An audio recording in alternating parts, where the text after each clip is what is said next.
what is it? Cyan, I think.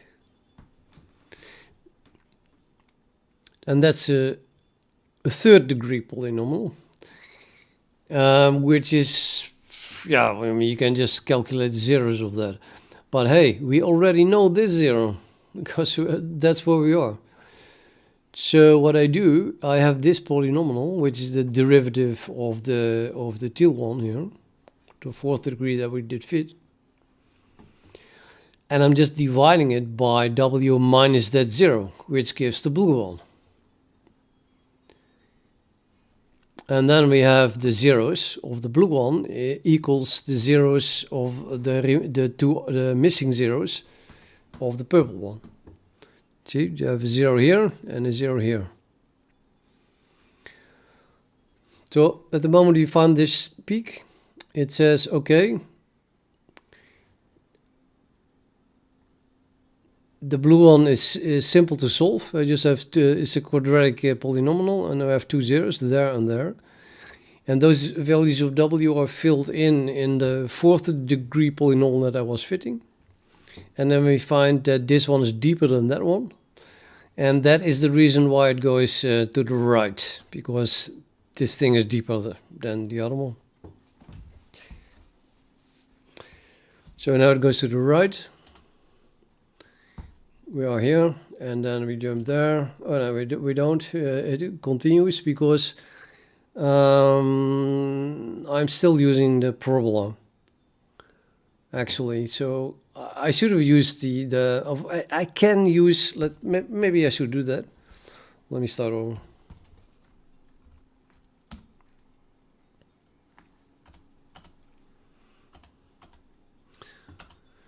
So at the moment we find 0.7 here. If we add 0.7,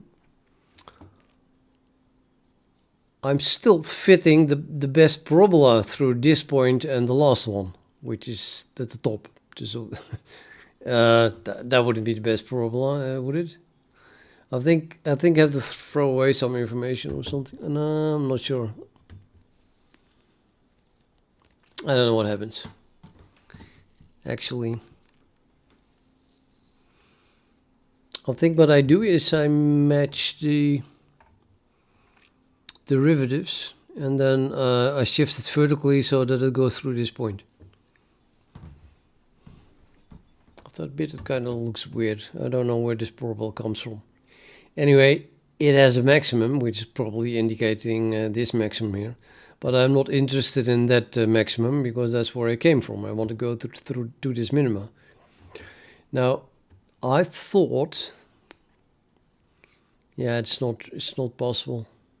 So I'm already calculating the teal one gives me a nice point. So if I could find this zero here, then yes, I can find, I can just jump there, which is a lot closer to where I want to be.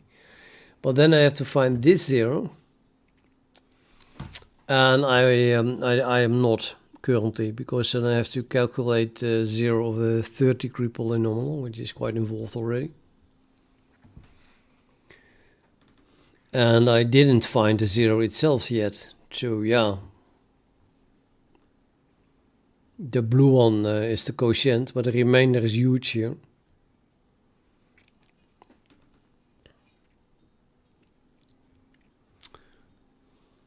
Maybe we can do something with the remainder. If the remainder is an offset, so let's say, I don't know. So I could find this zero, and then maybe the remainder is an offset that brings me to this point.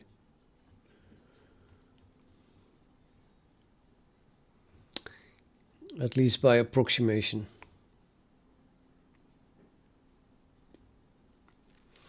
Well, okay. Anyway, it's kind of too CPU intensive, I thought, to find this minimum. So instead, I'm just following the parabola.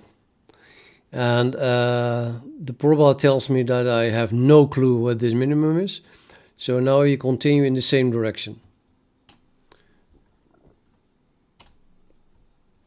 So now we found 8. And I think that is a good decision because, as you can see, now we have a parabola that tells me exactly where this minimum is. So just one more sample and now we have it. And taking that extra sample is, yeah, you have to run the whole neural network. That is true. That is also slow. So maybe calculating the zero of a third-degree polynomial is faster.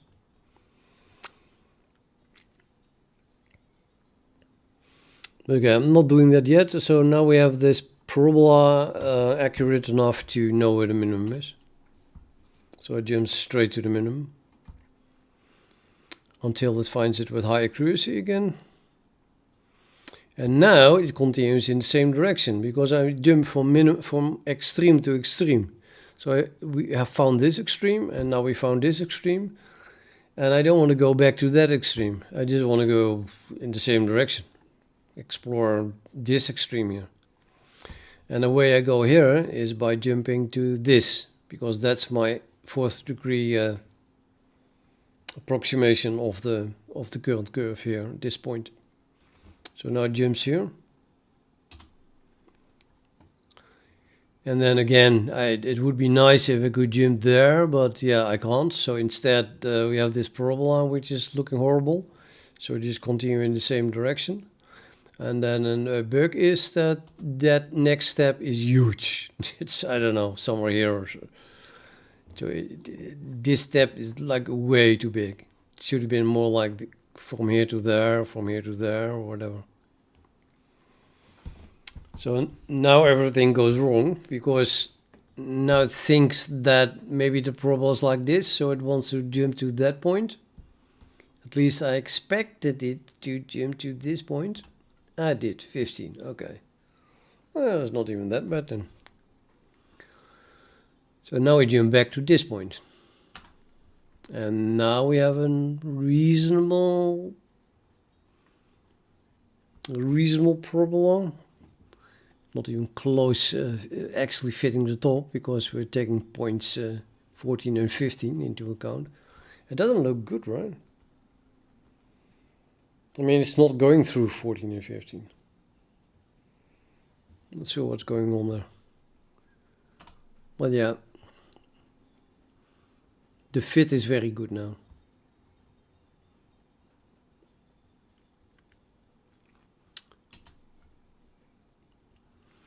And then it continues. Now it finds this minimum.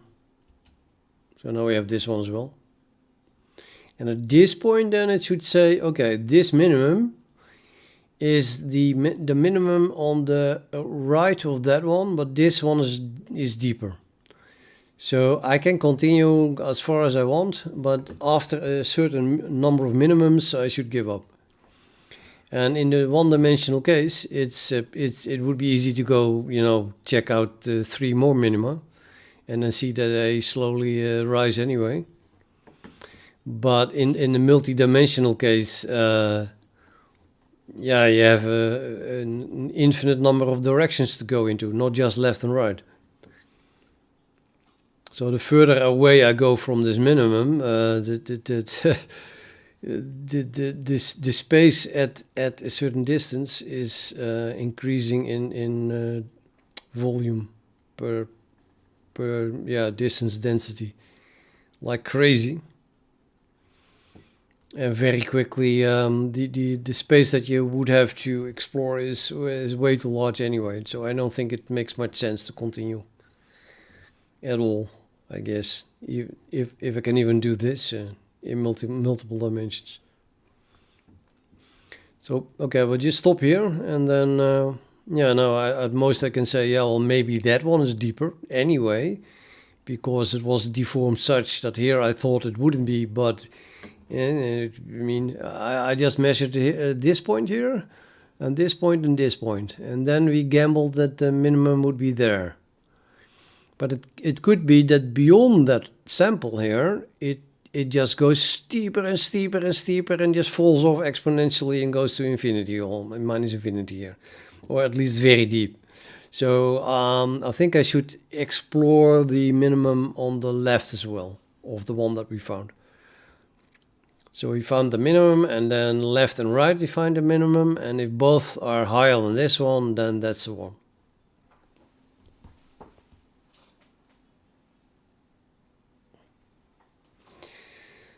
To react to what you typed, yeah, I'm just playing with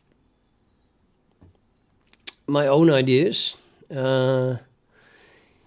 in super simple case. I mean, I have a single weight. That's the one-dimensional part of it. Is we have a single weight, so not even less than one neuron. It's a lobotomized neuron still. So I don't know if this is applicable to more realistic neural networks. No idea really. But yeah, I'm not paid to do this, so I can do whatever I want, and I'm just investigating this. I like it.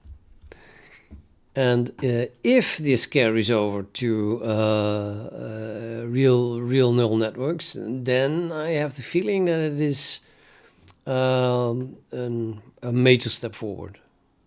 From what I read about how other gradient descent things work, they're slow in my eyes and inaccurate. And this method is really intelligently and very quickly probing the surroundings. Before I needed like 100 steps, like and then I'll very slowly come here. And now it's like super fast, 6-digit accuracy before it stops.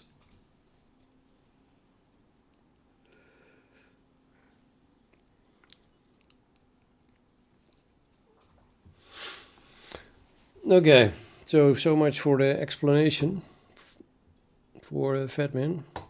And in the meantime, I forgot what I was working on, of course.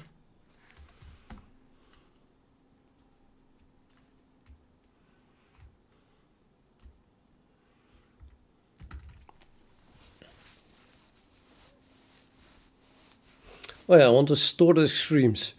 So in this case, because it's just one-dimensional, we have just left and right.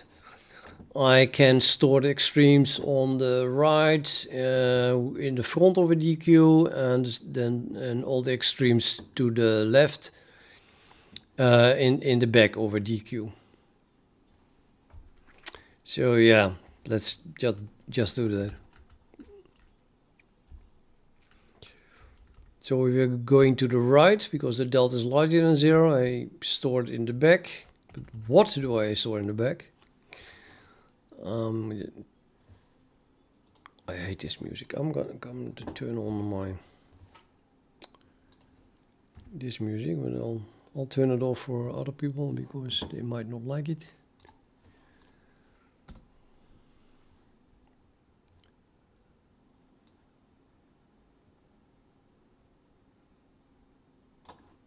Much better. I should collect a lot more music on my hard disk because it's impossible to find good music with Spotify.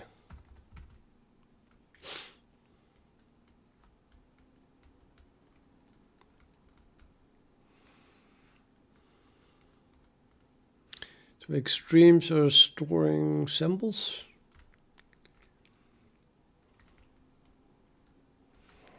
Yeah, I was planning to just do the same thing as when I add something to the history. I have to.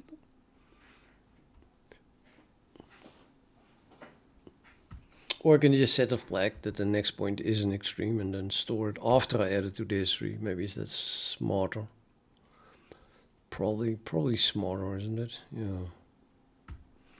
So at this point it was added to the history, and then I can just check if this was an extreme, then add it to extremes. That's easier. Let's do that.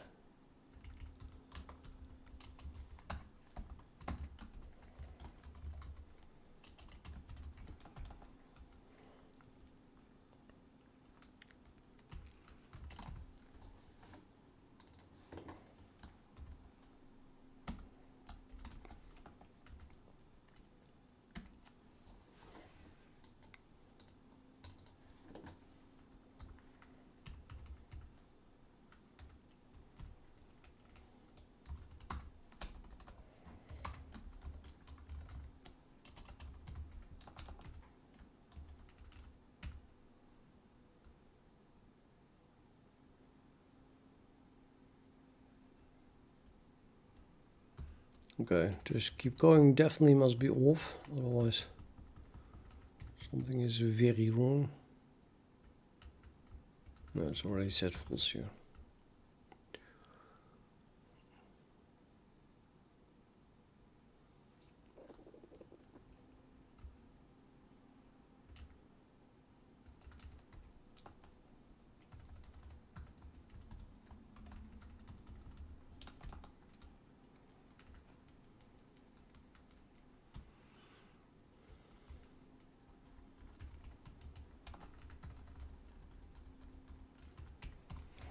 So now just push back the sample that we just added, and that should be I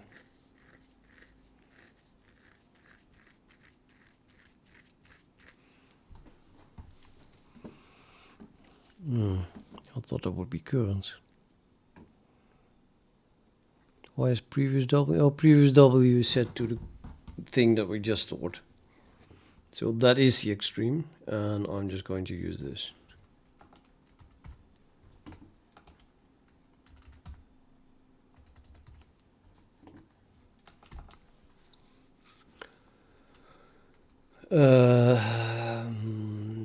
Yeah, I think that this is visible in the fact that now the point that I plot in the extremes should not vanish, because storing a sample keeps that thing alive. The thing that is being drawn.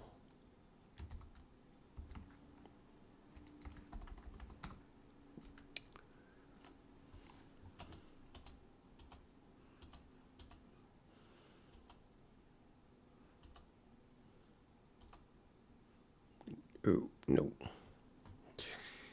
So either I didn't store it or it is erased anyway. Let's give it one more try.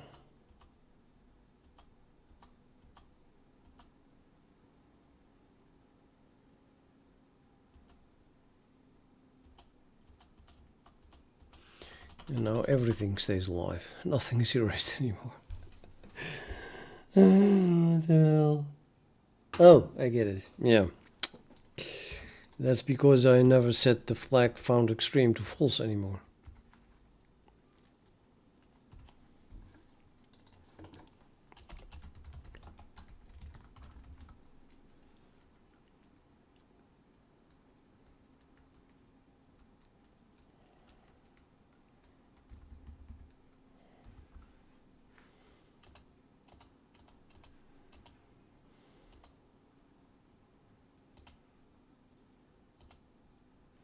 Yeah, this is weird.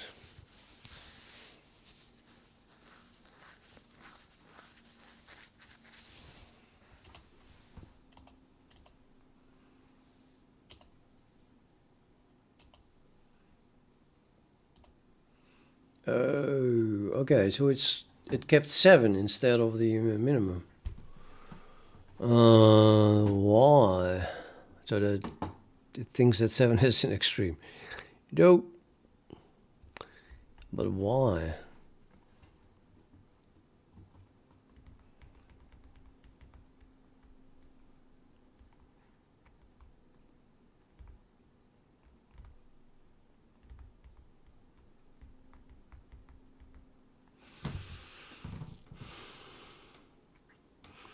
Oh, because 7 is the first one after finding it. Yeah, so it is one too far. Oh, right. Okay. Yeah. No. Okay. Yeah. Yeah. So I can store it in that other place, and let's do that.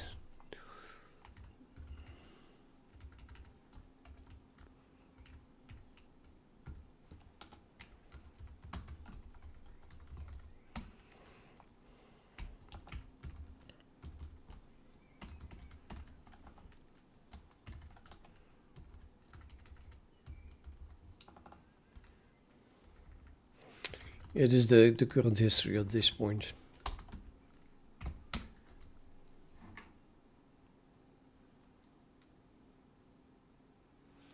It should be 6, right? It should keep 6. Because 7 is the first one that jumps really far away. 7 jumps here. So I would say, no, wait a minute. I think I made a duplicate or print thing. Yeah, credit 5 and 6 are duplicates. So what is it? The top is 4 then. Yeah, 4. That is the top.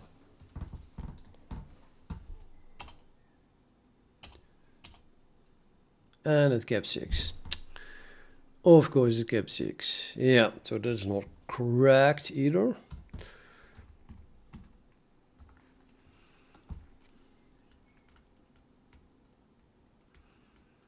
I should do this before the append. But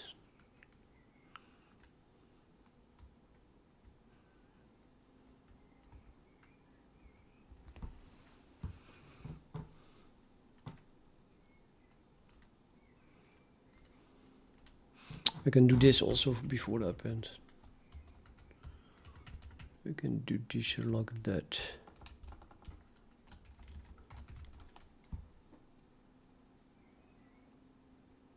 Probably even better. It's kind of a bug that I did it in that order. Now it's going to keep 3, I think. 4, okay, yeah. So 4 is the real...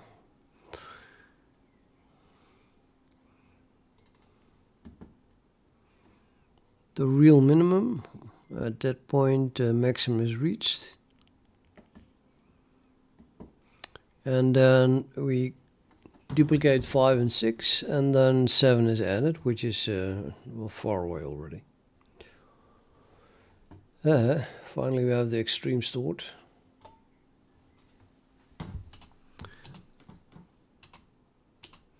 And it keeps 10 there, and 18, and 23, and so on. Good, good, good. So now it's storing it.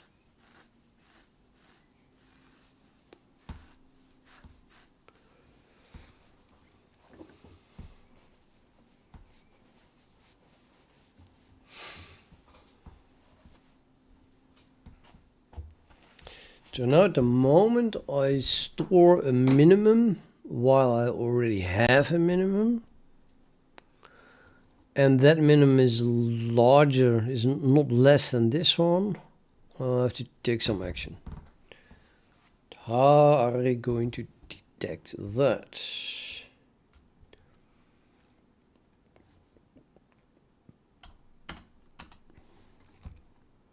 Let's just store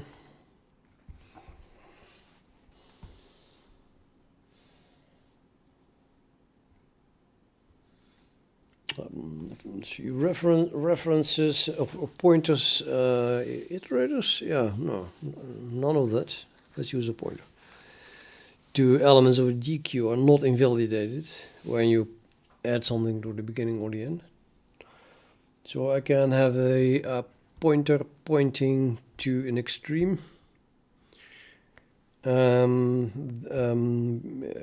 pointing to the best minimum so far. Let's do that. I would rather use an iterator actually, so I can also go left and right then from that point.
Let me quickly look up.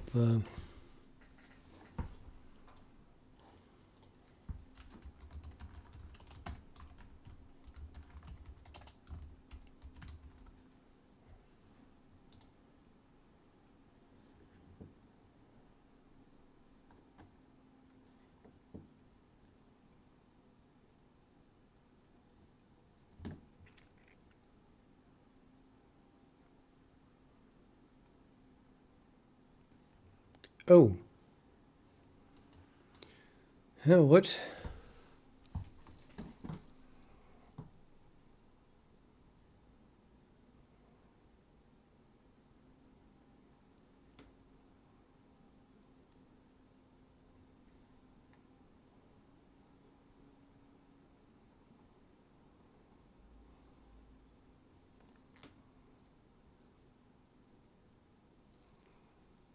Oh.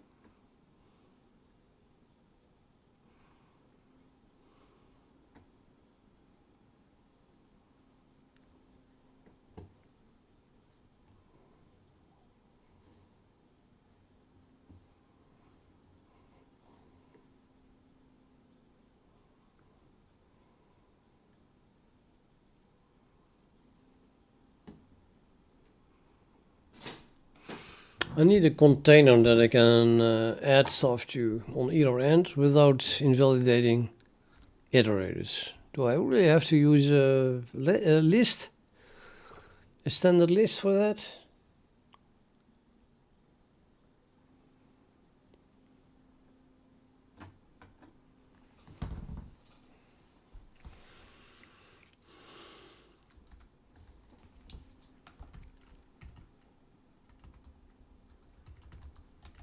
I hate lists.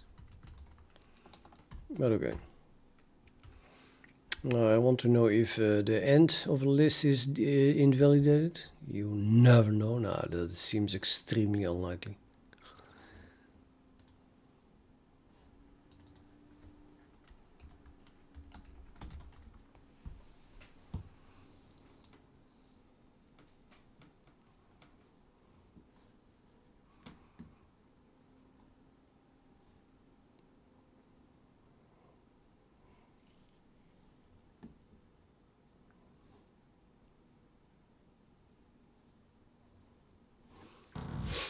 No, okay. No, the end is not invalidated, of course.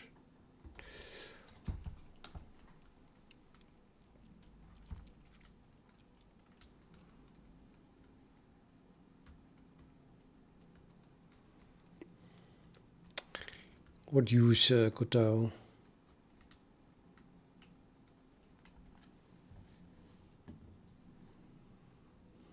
Of this?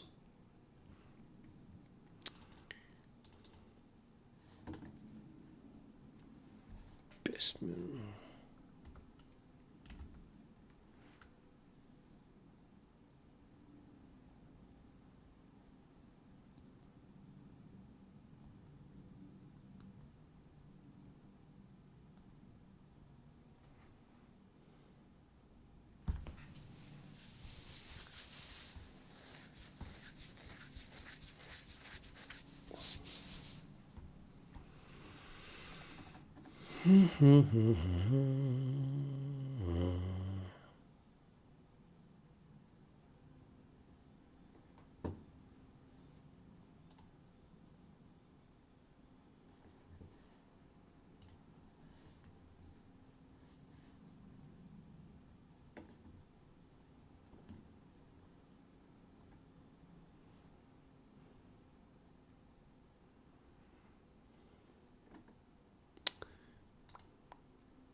Bloody reference.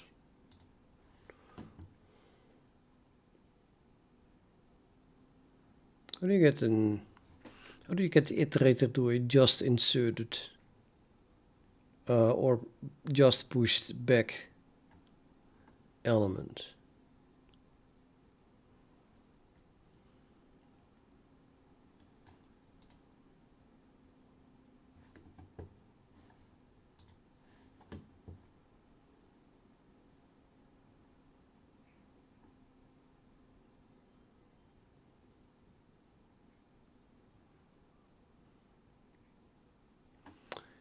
I have to use insert.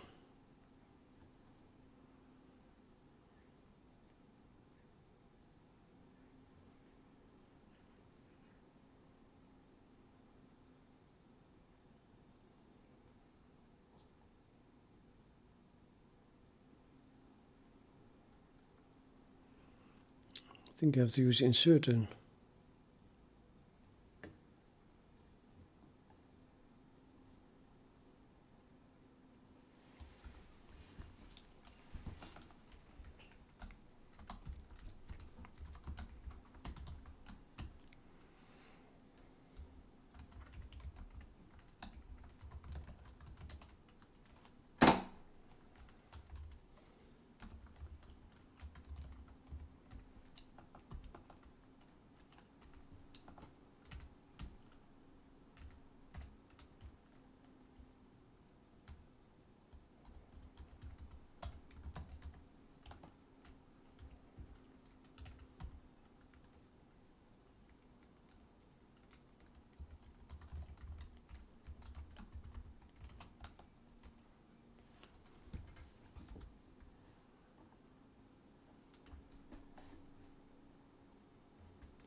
Okay, how do I know if it is a minimum?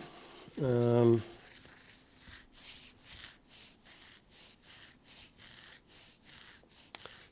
think I can just look at direction. Direction was just swapped already, I suppose. Direction was swapped. So if direction is now going to look for a maximum, then it is, then this was a minimum.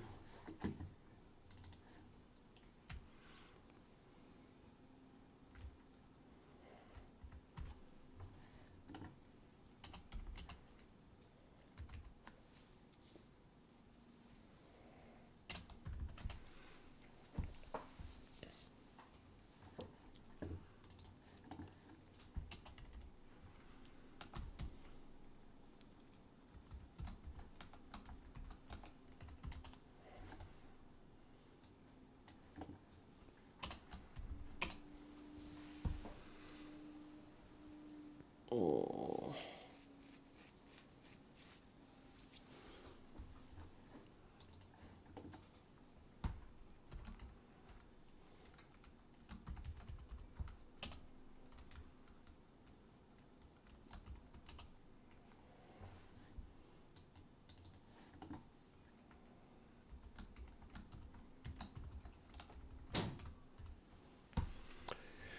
Reward. So if this was a minimum, or and we don't have a best minimum yet, or the previous best minimum is larger than the new one, then the best minimum becomes a new one. The new extreme, we just add it to the extremes.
So yeah, that is definitely the the lowest point, minus 0.9. And then if we have a minimum reached again here, then it should not do that. And I guess my code works.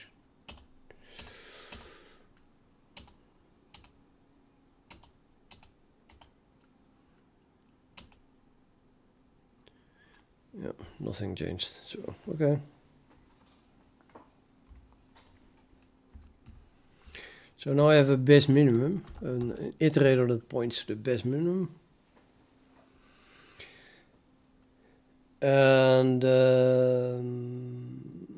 yeah, if this fails, then I want to stop, actually, in that direction.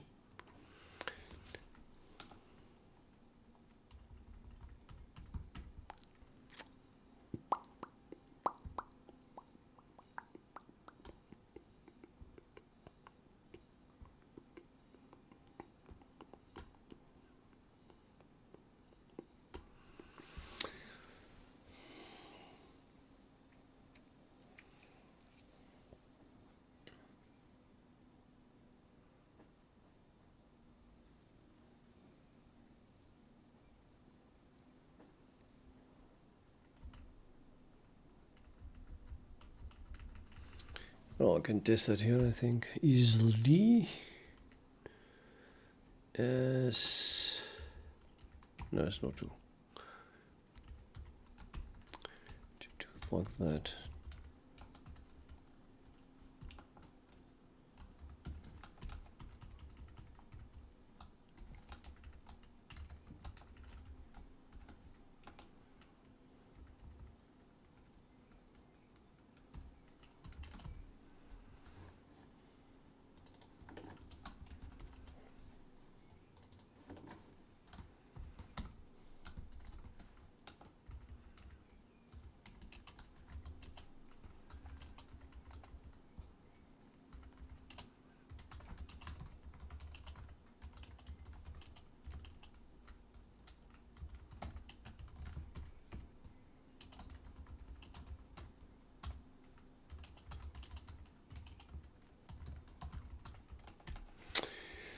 Okay, how do we do that?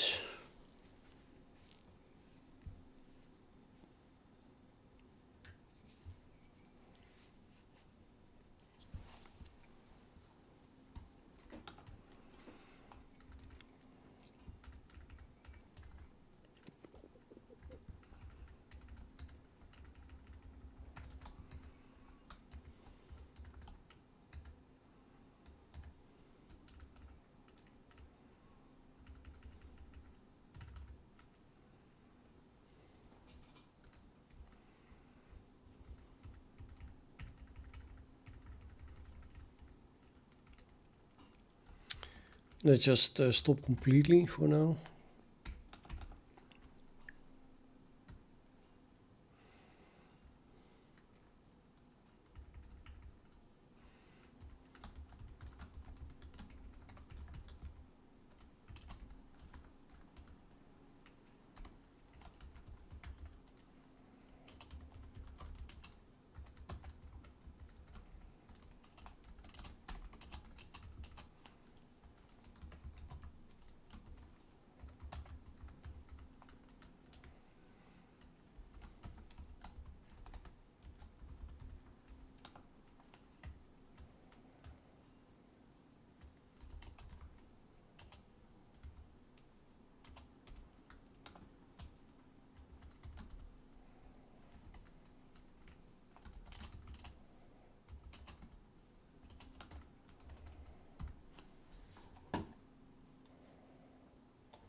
That worked.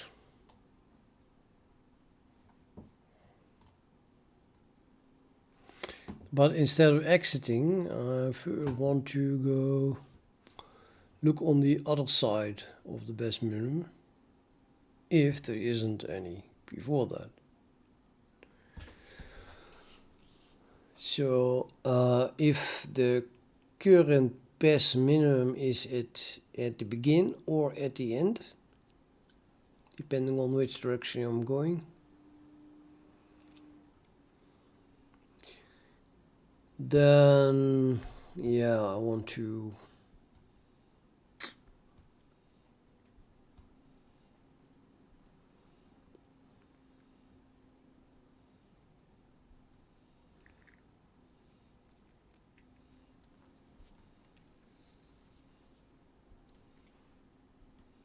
well, it's not at the beginning. This is the begin.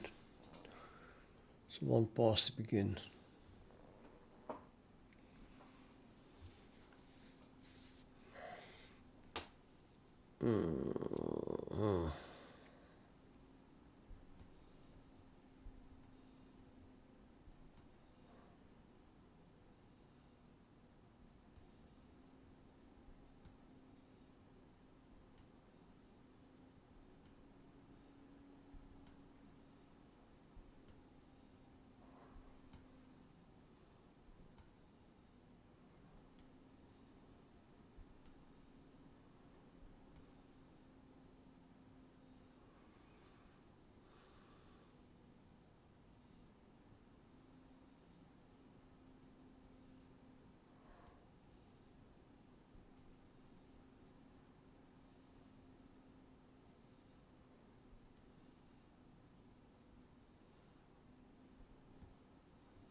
Ouch, ouch.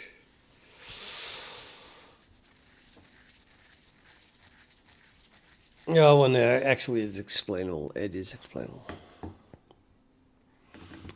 We found this is the best minimum, but simply because this was never explored, which is because I'm not exploring on the other side of the peak yet. So I started somewhere and then immediately found this minimum, and well from here. So maybe started here. I think I started here or something like that. So we go down. This looks like a parabola, so we found this minimum. And then we were going in that direction, and therefore it explores this maximum first. And that minimum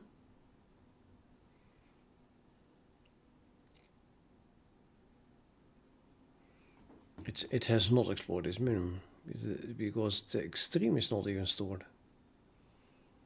What the hell did happen here? But anyway, but it's, yeah, I don't get it. Or maybe it did for, oh, okay, I just didn't store it yet, I think. Maybe it's just not stored. Maybe, I don't know. I'm gonna assume it found this minimum. It has to be, it had to find it. And it says, well, this is higher than that one. So we stop. And then we should continue here. Or go up anyway. Go from here in that direction. Find that. Then find that.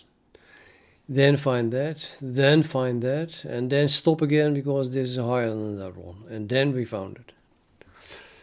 So this way I can really test that, yeah, the part of the code that hasn't been written yet, namely that it should go on also to the other side.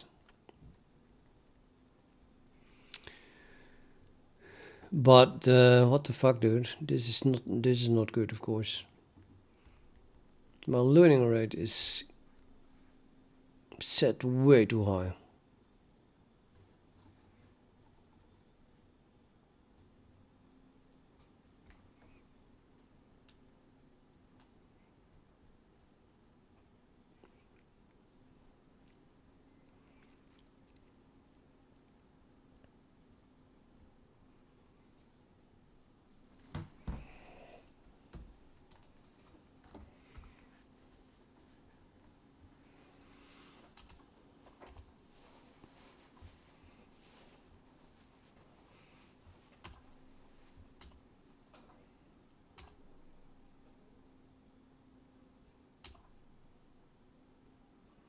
Yo, what the fuck? 8 here? Seriously?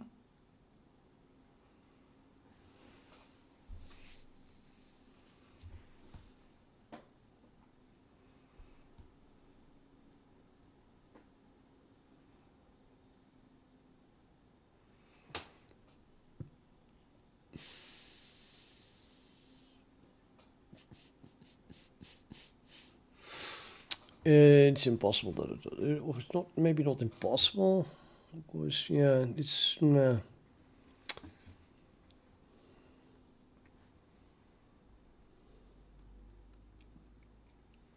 Well, really, we should just have sit here or here even. You know, let's find this point slowly, not jump. Boom. Ridiculous.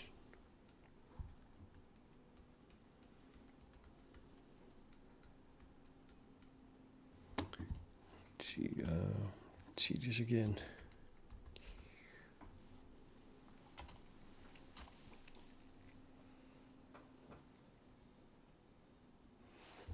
And again, because I'm already surprised by how far 2 is to the left.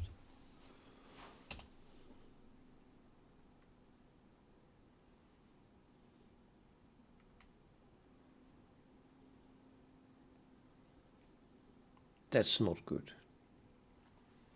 This line here, what the hell? It should at the very least go through this point. Something is wrong.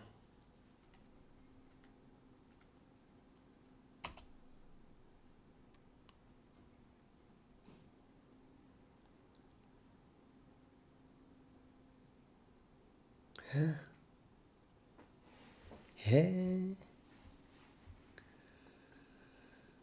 It's not even drawing my problem.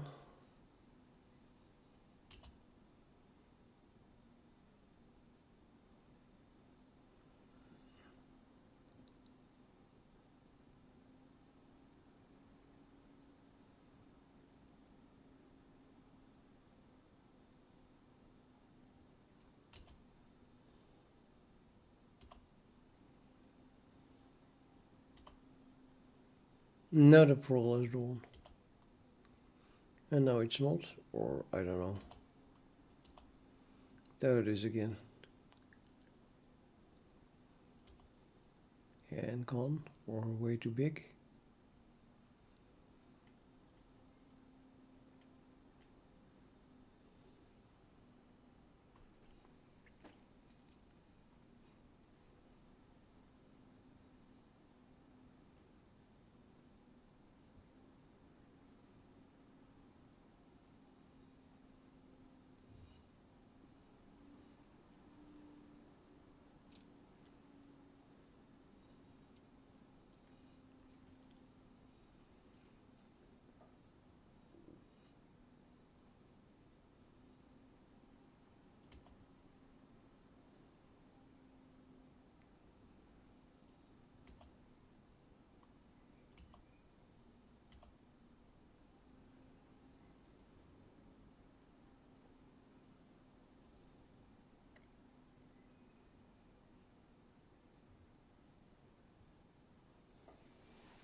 Mm-hmm.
It is pretty buggy, but I'm getting tired, so I think I stop. I'm gonna stop for now.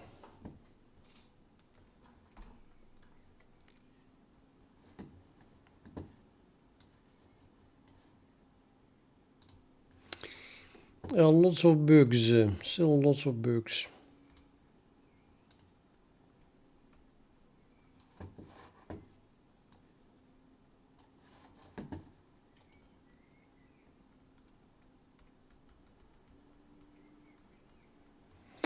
Yeah, okay, sorry guys. If I'm going to shift my day, how many hours did I want to shift it? Or do I need to shift it? 4 hours at least. Then normally I went to bed at midnight and I did not go to sleep. So if I do that, I should go to bed in half an hour. Boing, 8 p.m. That's ridiculous.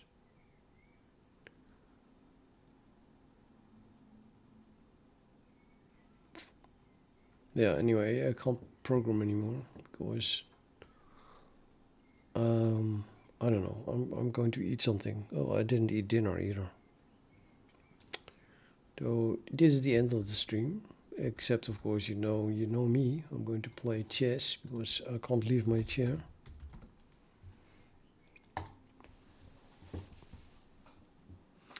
This is relaxing. I don't have to think. Not as deep as Swiss coding anyway.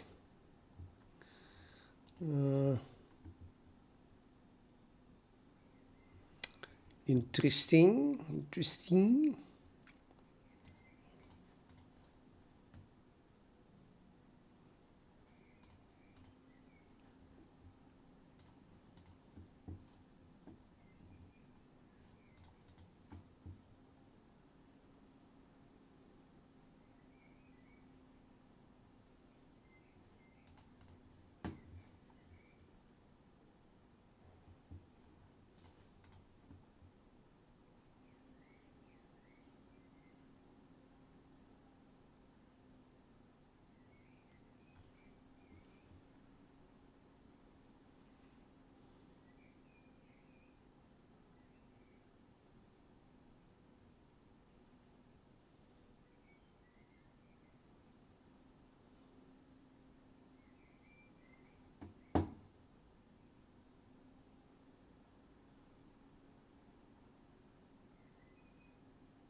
It's true. Yeah, I thought he had to go there for some reason. This works as well, obviously.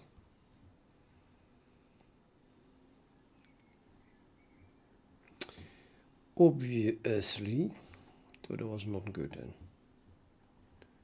This queen move.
Yeah, takes a long time for this guy to move.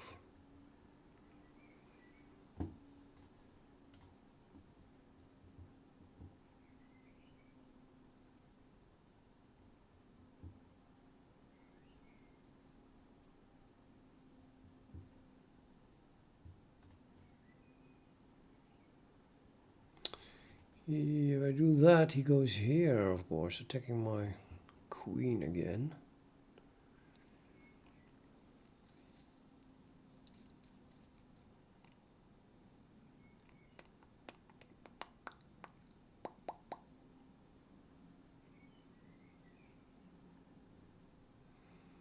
Okay, I go here.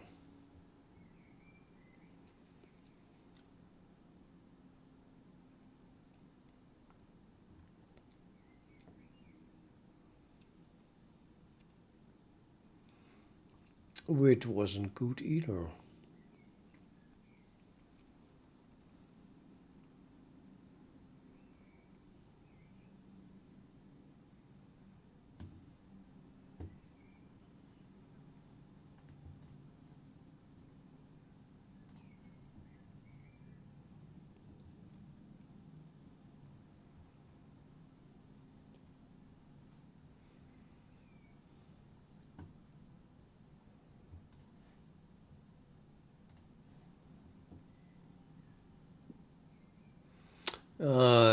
This pawn drops. Yeah.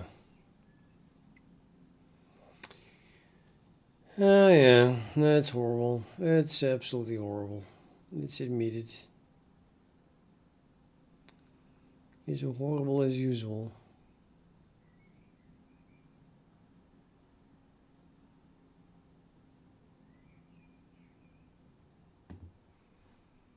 Choo choo choo choo choo choo.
Why the panic?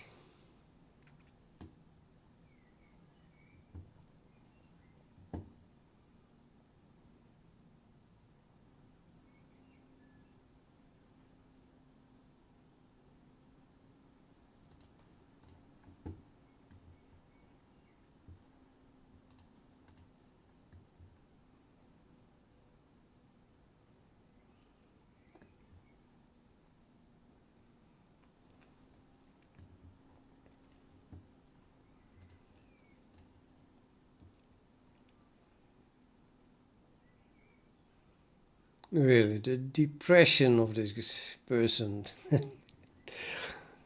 It's visible in every move.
How to finish this off? Well, this square, this square, this square, all squares. Oh, I don't have this square actually, but okay. I could play this with. Can we check?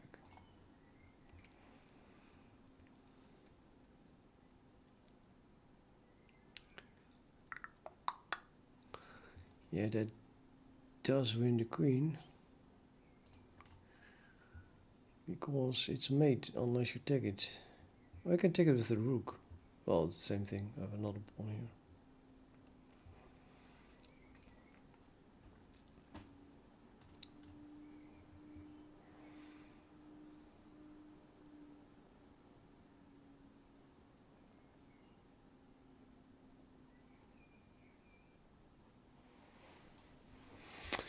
Yeah, what shall I say about it? It is playing itself. It suddenly started to give everything away. Well, that calls for another game, doesn't it?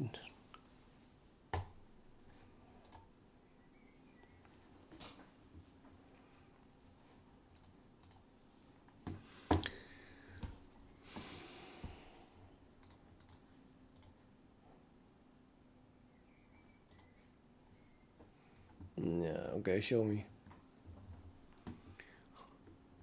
Oh my god, what is he doing?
Really?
I'm blocking my bishop.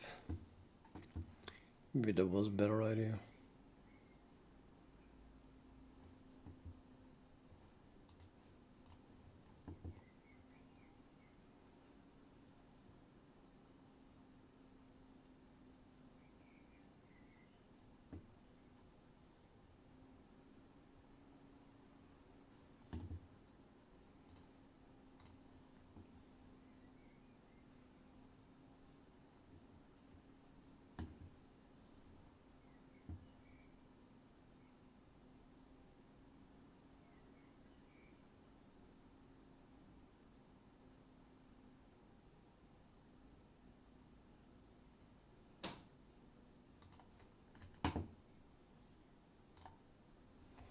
Scary, but possible. Well, no, not possible actually. It just sticks here. And then that one is undefended. Oh boy. What to do?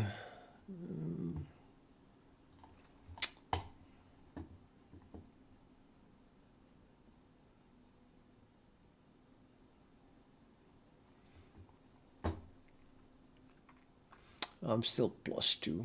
To take this, I'm still +1. And I can develop my bishop with tempo.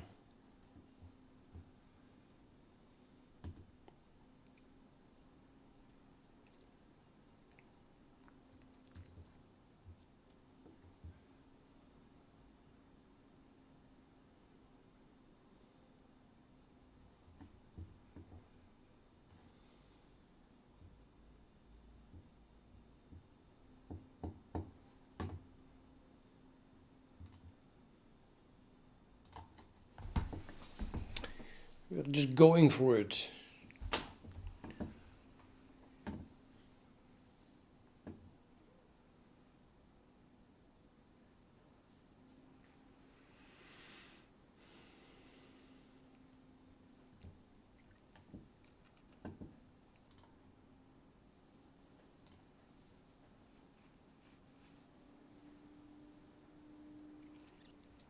Threatens this move. He moves queen, or the queen could go here.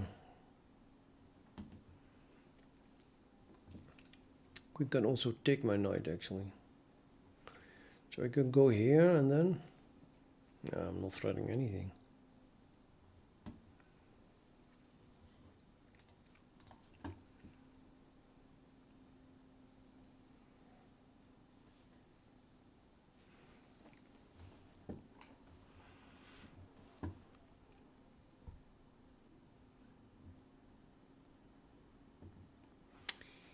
Oh, I'm +1. So I just exchange.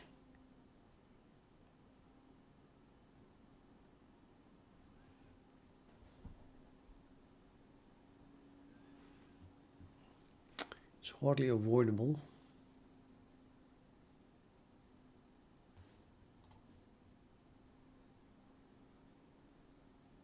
Oh, wait. Oh, threatening maiden form. The sneaky bastard.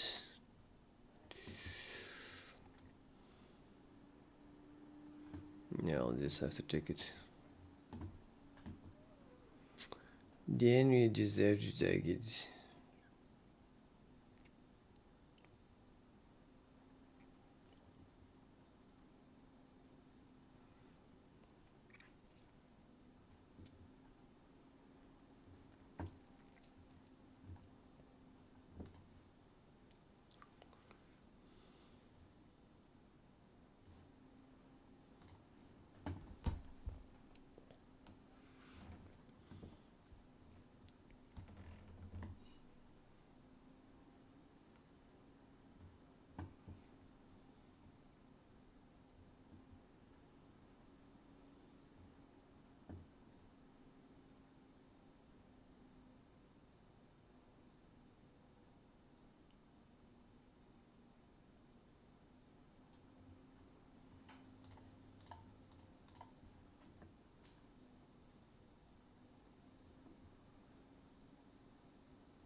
Hmm.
Subject.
Oh, we can go here. No, it's defended twice. But still, what kind of threat made here? So this is not good.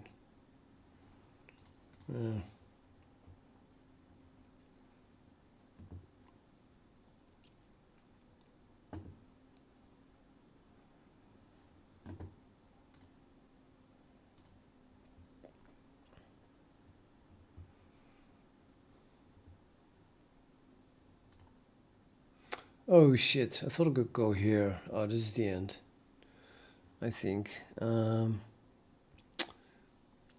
Yeah, pretty much, isn't it?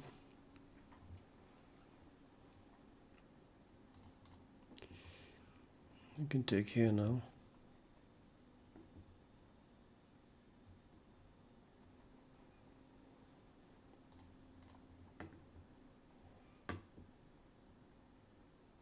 Okay, dead. I'm dead. Oh shit. Time trouble. I could have been eating already, watching a movie instead. I just played this stupid chess. Blah blah blah blah blah. Well, see you guys later.